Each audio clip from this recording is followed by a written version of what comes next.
মই আগতে ক'ৰবাত কোৱা শুনিছিলোঁ বলিউডত ভাল ভাল এক্টৰৰ লগত হেনো যদি এক্টিং কৰিবলৈ হয় ভাল ভাল চিনেমাত যদি কাম কৰিবলৈ হয় নায়িকাসকল হেনো সেইসকলৰ লগত এৰাতিৰ বাবে শুব লাগে।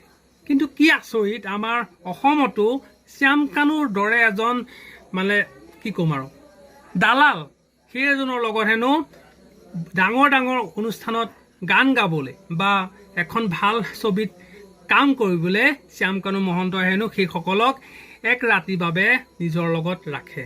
বহুত লাজৰ কথা যে অসমৰ সাংস্কৃতিক জগতৰ আজি এই অৱস্থা। মানে অসমীয়া সাংস্কৃতিক জগততো কোনোবাই মানে আপোনাৰ পলিটিক্স সোমাই দিছে। আৰু বাৰে বাৰে এটা কথা ওলাইছে যে নিশিতা গোস্বামী সেইগৰাকী অভিনেত্ৰী আমি সৰুৰ পৰা অভিনয় চাই আছোঁ, বহুত সন্মান কৰোঁ।